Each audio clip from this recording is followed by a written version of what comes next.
Hello, everybody. This is Ken Tucker with Changescape Web. Welcome to the Marketing Guides for Small Businesses podcast. Today, I'm joined as usual by Ian, Jeff, and Paul, the regular marketing guides, but we also have a special guest today, and that is Erin Perkins. Erin, welcome. Thank you all for having me here. Yeah, we're excited to talk to you.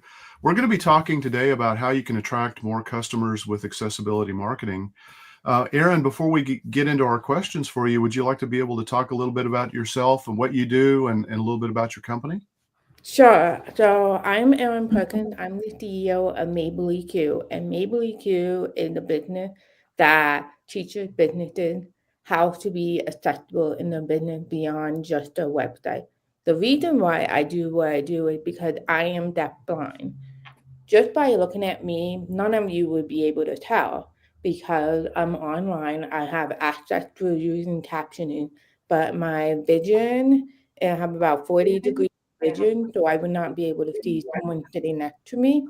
And I usually don't see anything below me.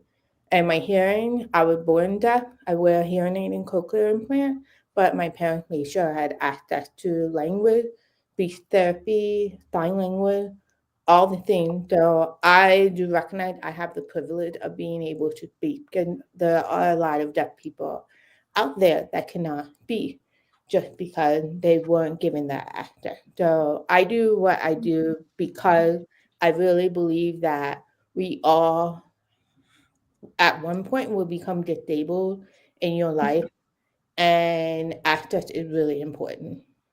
Yeah. Okay. Yeah. Well, thank you. I'm really excited to have you share your experiences and recommendations for small businesses and businesses in general. Um, so I'll go ahead and ask the first question. Many small businesses unfortunately, they see accessibility as an added expense. How can it be reframed to where they actually see it as a way to get a return on investment by doing inclusive marketing? This has always been like a tricky subject because people feel like, oh my God, it's going to cost me so much more time or money. But the reality is, the longer you wait, like say you are developing an app, and if you wait to add in accessibility featured in the testing phase, it's probably going to cost you between 12 to 30 times as much because you did not build it in the beginning. So, as a small business, then you're just like an online business. There are easy ways to do this. One is by making sure you transcribe everything. You're in a meeting. AI has made it so much easier. Zoom has made it easier. You take that transcript, you clean it up. That's not going to cost you money. That's going to cost you a little extra time. But be aware that me, as a deaf person, to transcribe something and edit it probably takes me 5 to 6 times much longer than a hearing person would. So you have a lot more privilege in that. So it's little things like, adding caption, just updating your website, making sure you're using only one header one, using appropriate heading in your website. The other thing I like to share is ED. Check your color contrast. Make sure your color contrast meets the color contrast standard of the website content accessibility guidelines. There's a bunch of different free websites that can help you check your contrast. So easy. None of this costs you any money, maybe a little extra time. And I understand people can say we're so tight on time, but it's just worth it in the long run. Yeah, yeah. I mean, we're in full disclosure to our listeners, we're an Accessibility partner, and we recommend all of our clients put Accessibility on their website because that gives you nice controls to have voice, text to voice, to read what's on the website, contrast as you mentioned, alt text, to help understand what all the pictures are, all of that. Um, and in my conversations with them, they've told me that the estimate is that 25% of people who are using the internet have some form of disability Mhm. that limits their capability of being able to interact with a website online. And I think a lot of people kind of gloss that over. They don't realize that that number is that much. when you look at, if you can increase your market share to reach that additional 25% because they can actually read and engage with your website and maybe your business to buy products from you, that's a win-win. It's a small price to pay, even if you're using a little bit of a paid service that costs a little bit of money, like Accessibility does. Mhm. It gives you, and it also, my understanding is it helps with search engine optimization as well. But I don't want to get into that because that may be stealing somebody else's thunder. For Yeah. sure. So, okay. Awesome. Thank you very much. Hey, Erin, yeah, go ahead. Go ahead, please. There's just one thing I will say. One of the things I do personally disagree on is having overlay on your website, everyone, because I consider that being a band-aid fit. So you can use accessibility as a starting point just to cover your bases, but in the long run, I really encourage people to look at the root of the problem, and that's what I strongly believe in. Okay. Yeah. Yeah. And it sounds like from building your website with that in mind is what can set it apart from being Correct. super helpful or just the Band-Aid approach. Yeah. I'm so glad you're on our podcast, Erin. I actually was in the hearing business with a hearing aid manufacturer for years, and then doing marketing. And then in the BNI group I'm a part of, we actually have a charity in the group, and they are Deafblind Ontario, which is the region I live in. And it's been such a privilege to have them in the chapter, and also to be able to tour some of the facilities, meet people, understand the unique challenges that deafblind face. So thank you for coming on our You're podcast welcome. today. Yeah. The question I wanted to ask you are, what are some common misconceptions that small business owners have related to accessibility? These misconceptions hinder their marketing efforts. I would say one of the biggest things is that, people with disabilities don't have their own business. They don't they don't have those people in the audience. But the reality is a lot of people don't share out that they have a disability. Like it's so like I could very easily come on here. None of you would know that I have a disability because I can speak. I'm using a caption that's masked, like you can't tell, because people are so scared of, hey, yes, I have a disability, and they're like, oh, this person is weak. It is not weak. We have to work so much harder to ensure that we have equal access. So, as a small business, you'd be really surprised at how many people that interact with you actually have a disability, but that to the point where they are exhausted for having to ask for help. They don't want to continue to ask for help. I'm at that point too. I'm tired of having to be like, hey, can I make sure there is access for me? Like, no, I want you to already have planned that. I want you to already have that built in. And some of the things you can do is really simple by like adding caption to your social media video. It's not that hard. Technology makes it so much easier now. You add caption to your video, but one thing I would say, don't rely on Instagram auto caption. I've tried turning that on and it's not accurate. And it tends to be overlapped by the actual caption itself. So it's hard to read and it's tiny. Who can read that tiny? I cannot read that tiny. I need like bigger caption. So that's like where I'm at with that.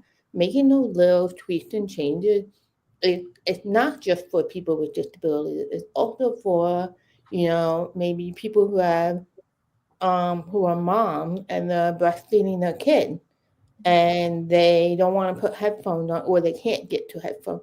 They're watching social media videos on their phone and they have the audio up. They have caption. There's a lot of Gen Z. They don't watch things with the sound on. So it's not just about people with disabilities. It's about creating that better experience for everyone involved. Awesome. And just for clarification, this is would be helpful to me to understand. You're talking about the captions within like Instagram Reels and that kind of stuff. Sometimes when we create Instagram reels for our own business or for our clients, we sometimes bake in the captions, like they're graphically built into the video. Is that a hindrance to people, like what you're talking about, or are those equally good as the other type of caption? As long as it basically highlights the word for word to, or like not like 100%, but like 9 to 10 close to what is being said. But as long as you're not summarizing it and just being like, I am talking about all of this, and you're just giving me a tiny little paragraph of this is what I just said. Like, no, I want to know what you said. Like those captions are useless, but if you do complete caption, adding like your own caption in reels and stuff, that's good. That's important. Wonderful. I think Thank what I you. heard was it's even better than letting the platform do it automatically, because the platform is the one that maybe gets it wrong, maybe puts it in small letters. And if you do have your own Right. graphics, then the automatic one can overlay it, and then that can be really confusing. Is that correct? Yeah. I think that's what I heard. Yeah, that, and like think about punctuation. It might not pick up the way you're saying something correctly. It might cause some misunderstandings as well. We all know how important punctuation is. Yeah. Yes. Yeah. The old "let's eat grandma" versus "let's eat grandma." Yeah. Commas are important. Yeah. Love it. Hey, Erin, this is Paul. Thanks for joining us today. So when we're talking about accessibility and things like that, and I don't know, none of us are attorneys. I don't know if we can talk about the legal requirements at all, but if we can, that's great. But also, what are some of the ethical considerations that around accessible marketing? I mean, it's really tricky right now because we have the American Disabilities Act in America, but with how the political landscape is going, it's scary to see how that's going because basically they make it seem like people with disabilities are trash, like we belong in the trash, we belong nowhere, and that's like really frustrating. But like globally, there is a web content accessibility guideline, WCAG. I don't like saying how people have said it with CAG. It sounds weird to me, but that is not a law. It is a guideline. However, one of the things that I feel like is a gap is like that literally only pertains to the website. They're not thinking about app, social media, digital platform.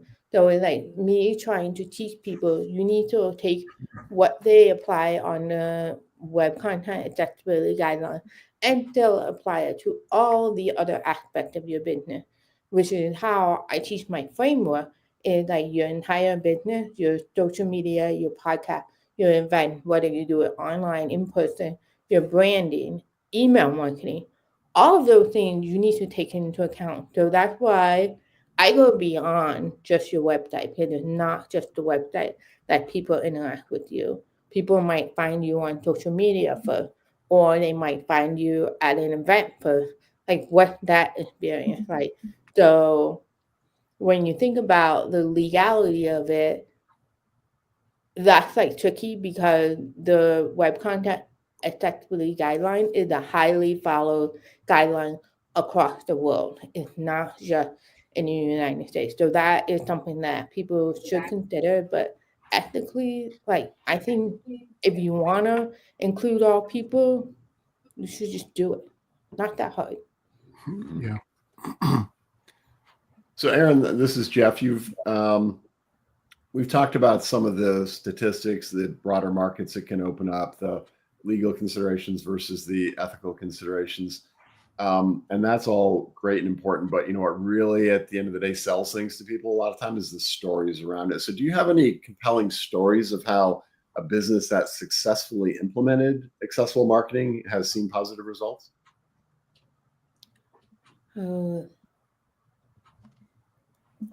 Have any? Let me think about that. So I feel like it's interesting because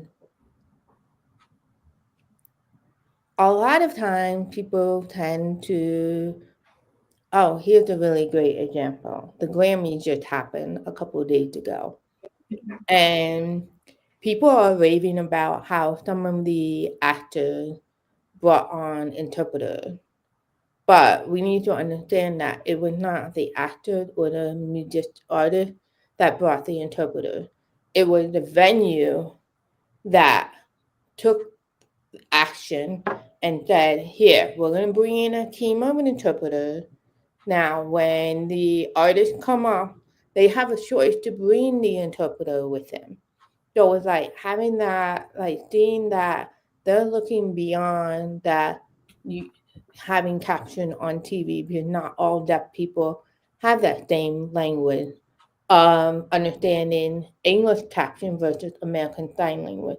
So it's that kind of joy where it's like we're giving access in a way that is just much more inviting. I will say another thing is the Olympics is a really great example.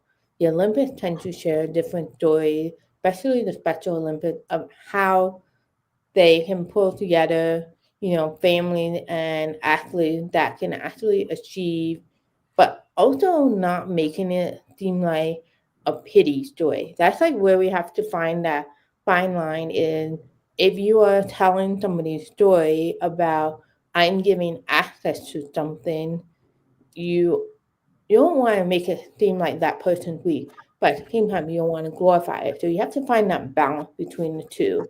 It's like, look, I am a company, I'm providing access to those people because I want to, I feel good about it. But you're also not going to be like, oh, I did this because I just want to make myself look good. Like, no, you got to find that balance between the two.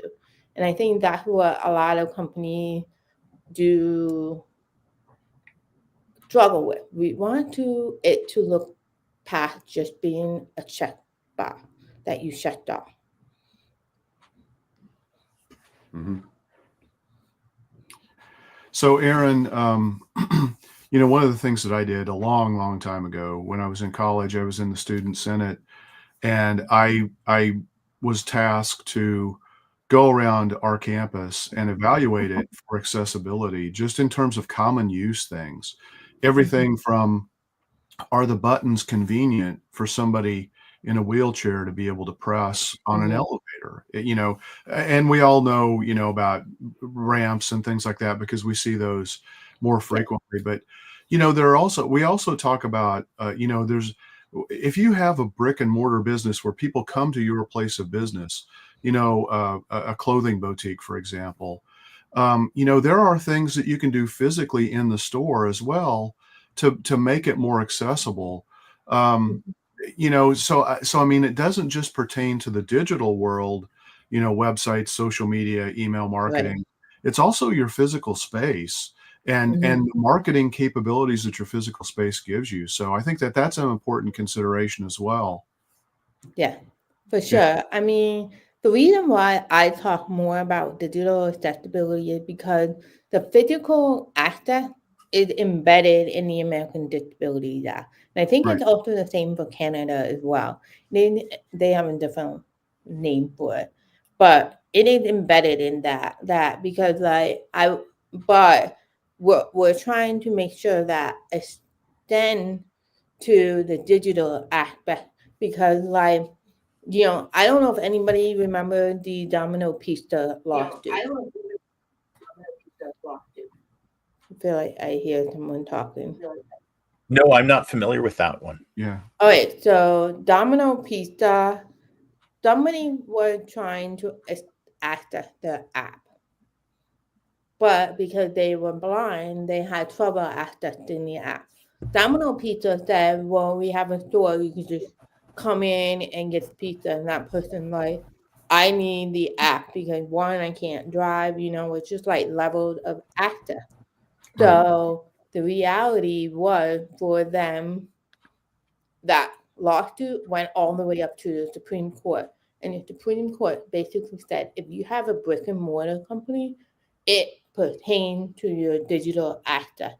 So they lost that lawsuit because if you have a brick and mortar, you also need to make sure that you are accessible digitally as well. So we're trying to find that and educate those digital companies that are only digital based that you still need to have access in different forms of way. So it's like really interesting how Domino tried to get around it, but they lost in the long run and they had to create an accessible app. Okay. So that's a great example. Thanks for pointing that out. Are there other, like, what are the other three steps, first three steps that a business should take as they're moving into, developing an accessible marketing strategy? I would say the number one thing I suggest is making sure you capture your video. That's like one of the easiest things to do. The other thing is, um, you know, actually add a digital accessibility statement to your website and actually mean it. Like I do refer to people to go to my website as an example and feel free to copy and paste it and modify it to your preference. Show that you're like making that effort. The digital accessibility statement to me means that you are thinking about it. You're not just slapping it up there. You're thinking about it like, hey, if something's not acceptable to me, please reach out to me and let's like figure out how to make this work. The other thing that I like to tell people is to check your color contrast of your brand. Look at your brand, check your color contrast. If you're using a backdrop, like here we have the marketing guide, we have red and blue and gray as your color contrast. So like check and make sure if you're using a red background, does the blue stand out as the text on it? If it doesn't, you know what, like right now, I know that using a white background with marketing in blue, that's going to meet the color contrast. But if you were to try to put a red background, would that meet the color contrast standard? Probably not. But also keep in mind, it doesn't apply to logo. So you can have fun with your logo, but I'm thinking of you if you're creating like social media graphic and you're using text overlay, make sure those color contrasts actually meet those standards. That's a great point. Yeah, makes a big difference. And just to be sure, because you mentioned your website, is it mabelq.com? Is that how I pronounce it? MabelyQ.com. Mabelyq. So MABELYQ.com. Yep. So that's Yeah. where people can check out your accessibility statement. Yes. And I've also provided, I believe I gave you guys a link to the three things you do to create an inclusive business. So it's free, it's easy, it's a good starting point for you to get started. Yeah, I just Wonderful. put that on the screen. So, folks, screen snapshot that or write down the URL so you can go get that resource. And I'll put that back up, later on in the episode as well. Awesome. And as Erin, as people, as businesses embrace more accessibility, how are there unique or particular ways in how they need to or can measure accessible marketing campaigns? This is one thing that even I struggle with as a business is trying to give people that return on investment value.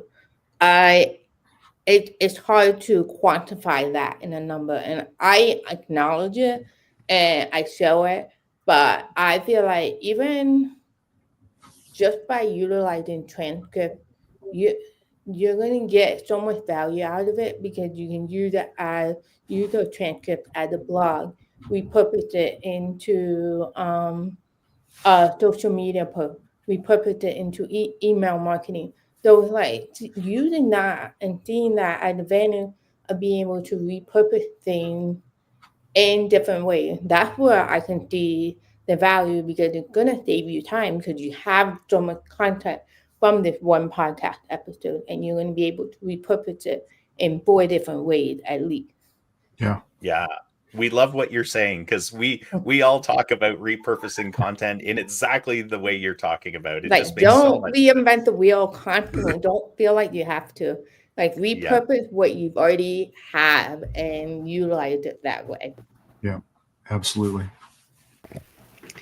Hey, Erin. So I think we've maybe touched on this a little bit in different questions, but what are some of the most common accessibility mistakes that businesses make in their marketing, and how can they avoid them? I would say the number one thing in the color contrast. It is such an easy myth because, fun fact, 1 in 12 men in the world are colorblind, and 1 in 200 women are colorblind. So it affects men more than women, but men might not notice it or care. But they might actually, like, red and green is actually one of the higher color blindness. And so I can't even imagine if you were colorblind how you can enjoy Christmas because you can't tell red or green kind of thing. But anyway, jokes aside, like, if you're not meeting a color contrast standard, you are definitely going to miss people who cannot see what you're selling, especially if you're using it to create graphics and stuff like that. So that's like the number one mistake I see people using. And I will say, I have a graphic design background. It is something that I was not taught in school. And I feel like even schools nowadays still don't teach graphic designers or web designers how to ensure that when they're creating someone's brand, to ensure that the color contrast standards are being met. Once you fix that, it's easy. It's like, I feel like you got it made from then on. Because that tends to account for at least 50% of the website problem. So, I mean, that's really interesting because I think most businesses, they stress brand consistency over everything else and all of the Mhm. graphics that they do. And if they Right. didn't start out, by thinking about the color contrast, they're going to be making that mistake over and over and over again, Correct. and like you said, if you just took some forethought at the beginning and built that into, to your brand kit, to have Yeah. accessibility, color contrasted, design guidelines, Right. that would be a good thing. Yeah, I mean, brand guideline is like, often they just give you your logo, a couple of submarks, your font, your colors, but they don't tell you how you should use it or what colors can be used with one another, especially if you're using it as background and text. Like, that's where I want to emphasize the color contrast pertains to the background and text, but it also does pertain to if you're a company that likes to make chart and graph and stuff like that. You need to think beyond just color. If you're sending an email out and you have links in there, you want to make sure that there are more than two differentiators that identify that link. Underline should be number one. Color should be the second one, but not just color, because I would say bold. So I always recommend three differentiators when it comes to highlighting that this is a link. So, but if you're using that as a button, you can just make sure that the color contrast stands out. So with little tweaks like that, like adding the color contrast approval to the brand standard guideline would make things so much easier for so many companies. One of my favorite tools I like to use, and it's free, is the Color Buddy extension on Chrome, because you can put in all your colors, hex codes, and then you can, below it, you can put in your favorite um, color pairing. And that way you can quickly look at it and be like, all right, I can use those two colors together. So that was Color Buddy. Color Buddy is under the Chrome extension. Okay. All right. That's a great tip. Thank And you. it's free. Yeah. We Okay. all like free. Yeah. Everyone likes free. Love it. So, Erin, Let's talk a little bit about, businesses that integrate accessibility into their marketing and kind of what that means to them internally and then by extension externally. So with businesses integrating accessibility into marketing, can they use that to foster innovation and creativity within their team? And then also, what does that say about them overall to their target market? I would say to the overall market is like they've thought about beyond themselves. They thought about all the different people that exist in this world. And it's more likely that people will buy from them and commit to them. And the people with disability or vice versa, their family or friends who are connected to those will keep spreading the word of mouth because of that. I mean, if anything, today's political landscape should show that with, some companies dropping diversity, equity, and inclusion from um, their business, but then everybody else is saying, oh, if you're doing that, I'm not going to shop with you. Like, and that word gets spread around because they're like, you don't care about us. You just care about one thing, and that's like lining your pocket. So we want to find that balance. If you are a company that truly does care, the word's going to spread because people with disabilities are going to rave about you. They're going to talk about you. They're going to share your company with their friends and family and continue. It doesn't mean, and it could be any company. It could just be a simple clothing company that said, you know what, they thought about me. They included me in their marketing, and they're not glorifying it, but they thought about me. And the word can be spread that way. Mm-hmm.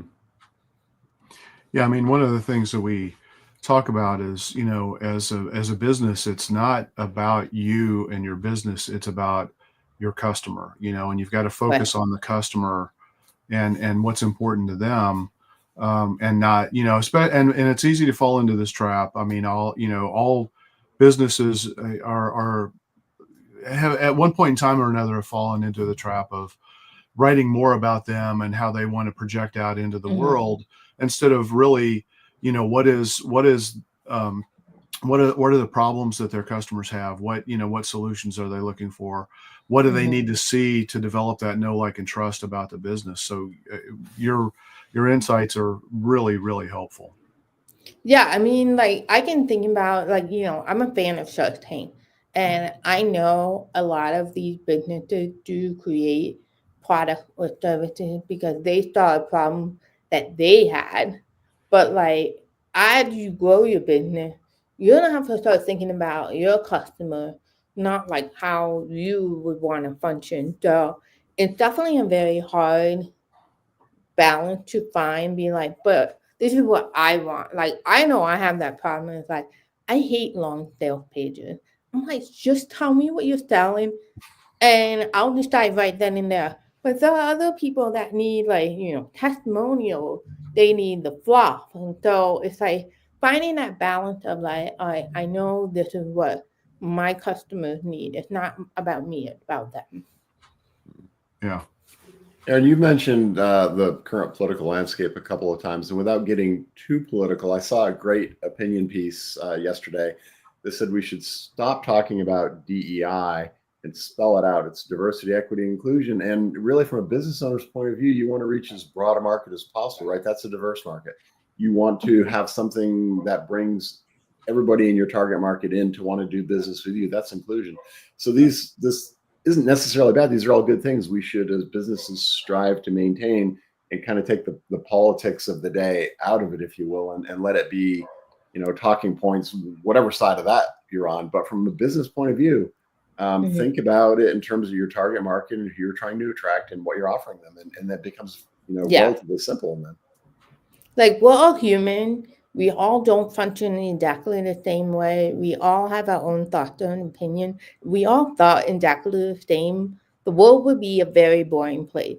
So like diversity, equity, and inclusion really go so far beyond that.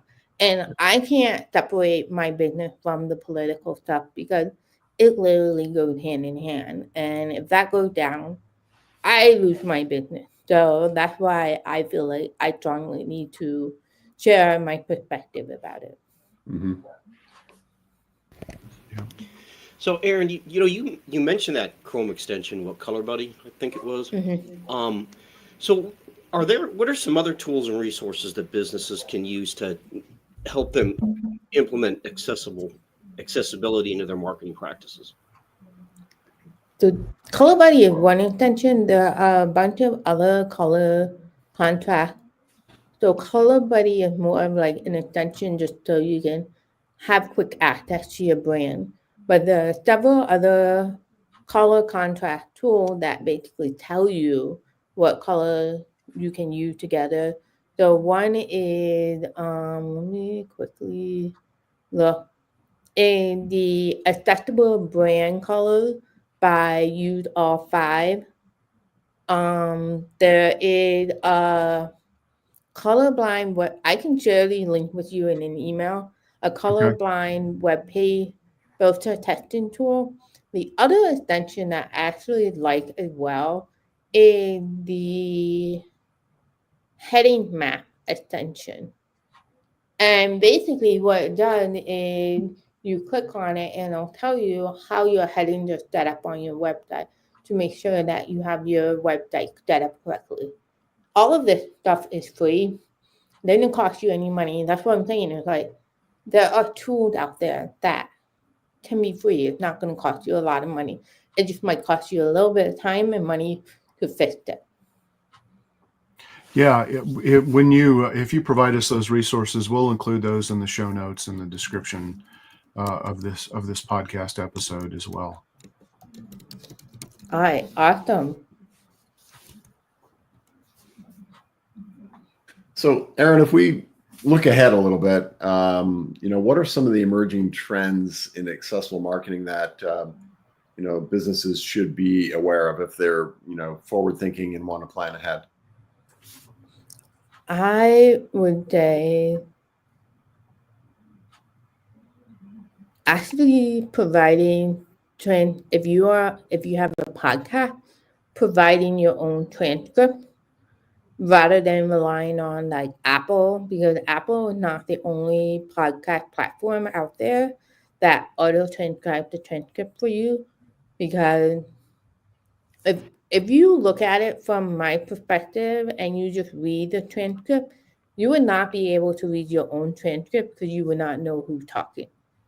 So that's my perspective. The other thing is, I think people are going to be a lot smarter about the use of color and how they're using color for graphics. I think those are the two biggest things that people are going to be paying attention to more because it's such a simple solution to do that.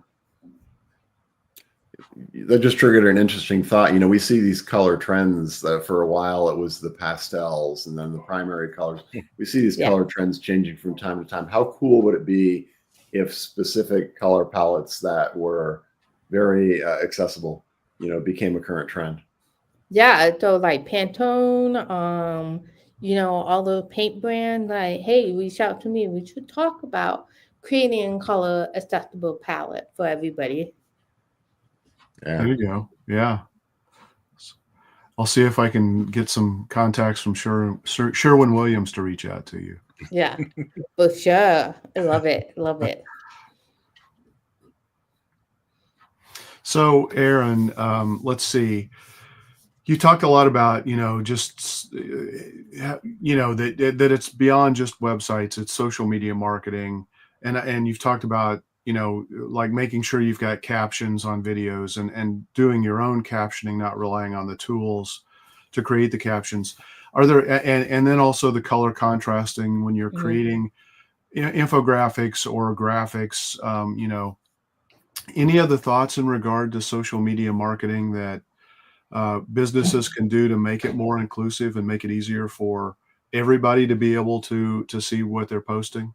One of the biggest things I've noticed that people do is they might create a graphic with text in the image, and then the caption don't really say what would actually, like, say you have a carousel and you have all that, but that's not actually included in the caption.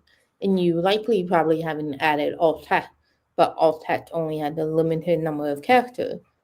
The caption should actually say what is being said in the graphic.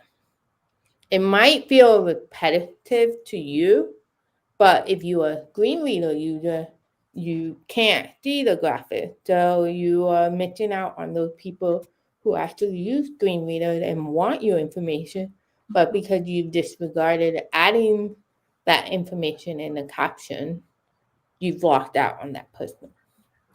Are there, do you know of any video resources or anything like that that actually try to communicate or convey to people who don't have those types of disabilities, where they can actually watch and engage with pieces of content, and see how it is for people, who have to rely on captions to be able. I don't know if That, I don't know if I that's even mean, possible, but I don't know. I mean, I've tried texting a screen reader myself, but as a deaf person, it's completely useless to me because I'm like, I don't understand how it works. But like, if you really want to test what it's like being deaf, turn off the sound and really force yourself to go through videos and see like what access is like to you as a deaf person, and then you'll start realizing that, oh, this would make it a better experience. Like, try to put yourself in someone else's shoe for a little bit just to see it out, test it out. Like, for people who might have physical disability where they can't use their hand to manipulate the mouse or the trackpad, use the keyboard. See what it's like interacting by just using the tab key, the shift key, and the arrow to go through the website.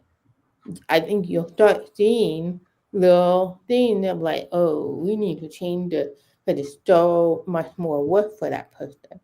Like for me, for the longest time, people will say, oh, the transcript's on my website. All right, cool, but how many clicks does it take for me to get there from the podcast episode? Like, is it 5, 6 clicks?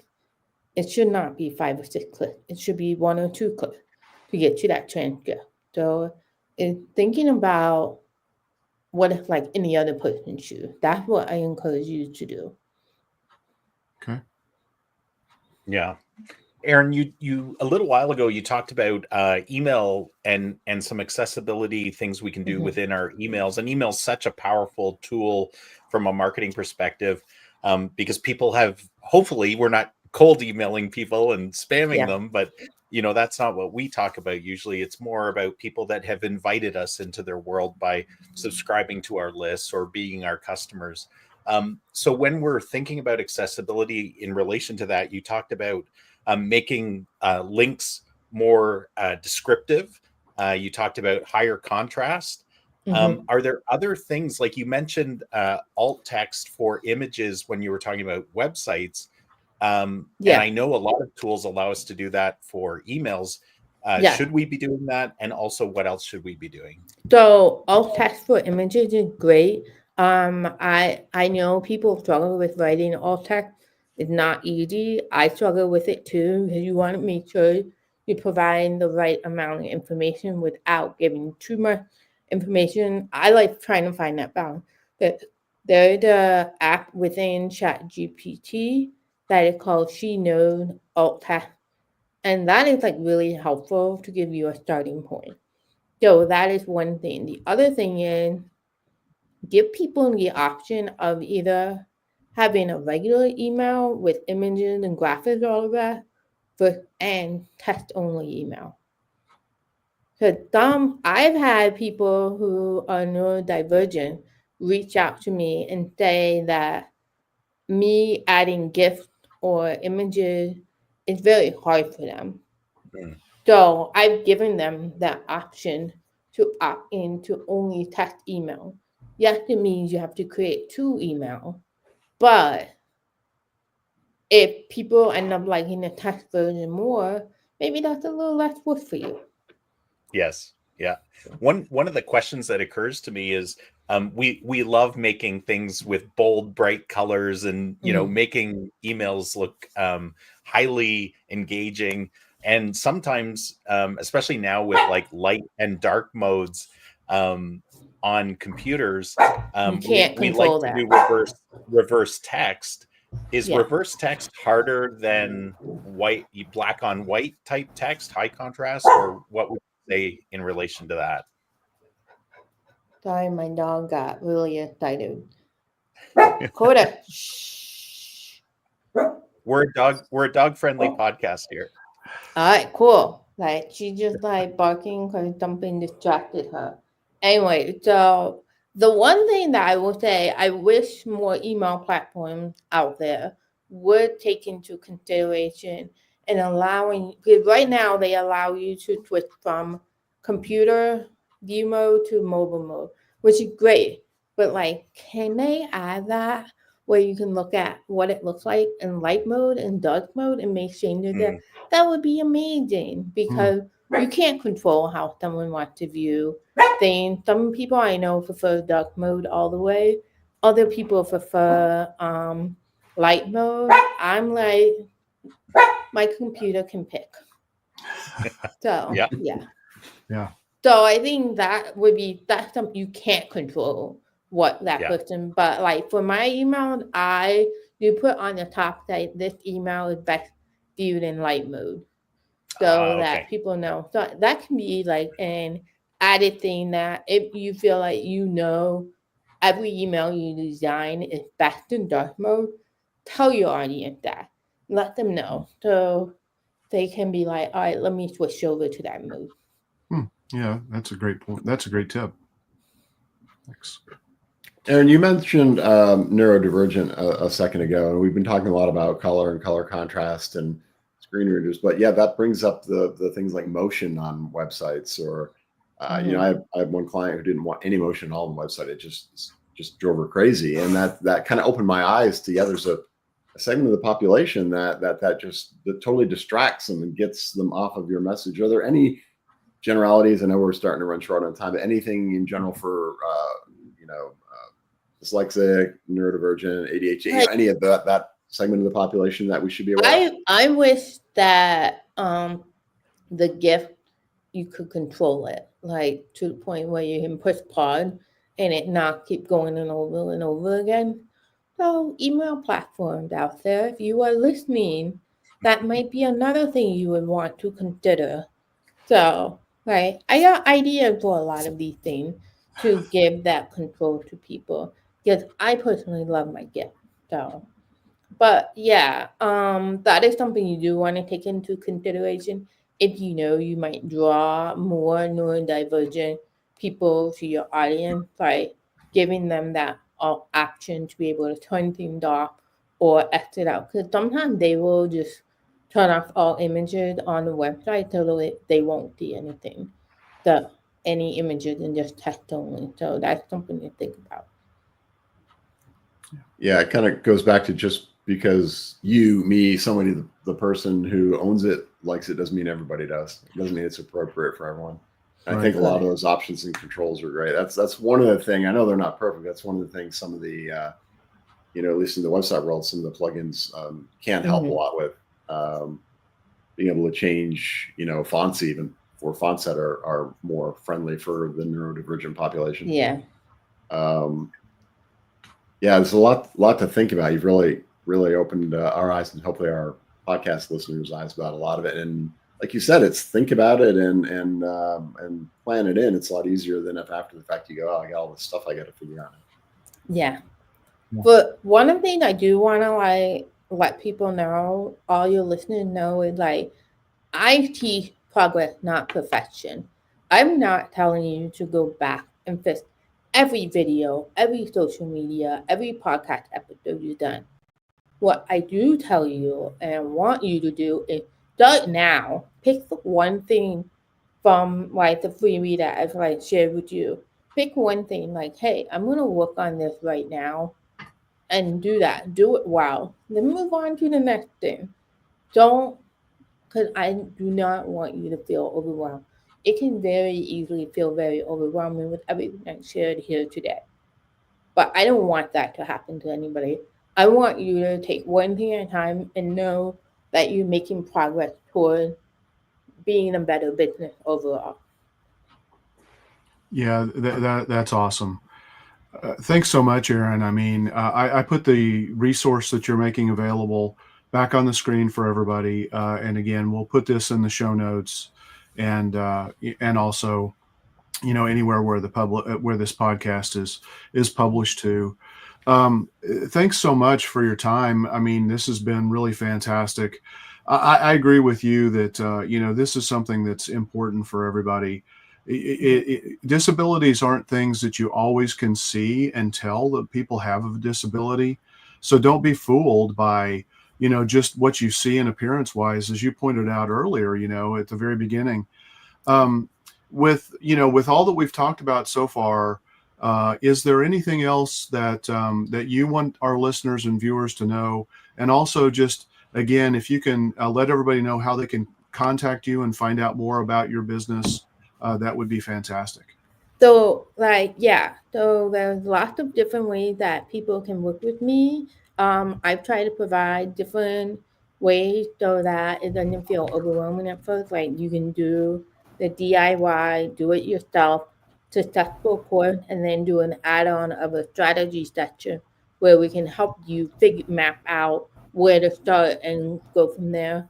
Or we can work together where I do a mini audit for you in one or two areas, and I give you a game plan, and you take it from there, and you can actually apply that to all different aspects of your business.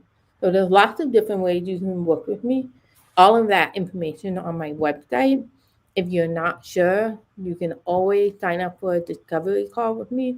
15 minutes, we'll figure it out. Because I want to work with you in the way that feels best for you, not just this is all I offer. Like what feels good to you, we're gonna make that work. Okay. You're also building a community, right? I saw that on your website. I love the name Successible. Thank Brilliant you. name. Yeah. Yeah. Okay. Yeah, and I'm sure that you're. Can you just tell everybody what your website is again? Yes, www.mabelyq.com. Okay. Awesome. Guides, any other questions for Erin? No, this has been great, Erin. Thanks so much for being on the podcast. Yeah, thank you so much. Yes, thank you for having me. Yeah. So with that, Ian, I will let you take us out as usual. Sure.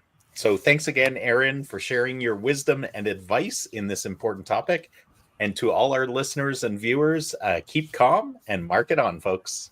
Bye for now. Goodbye. Yeah.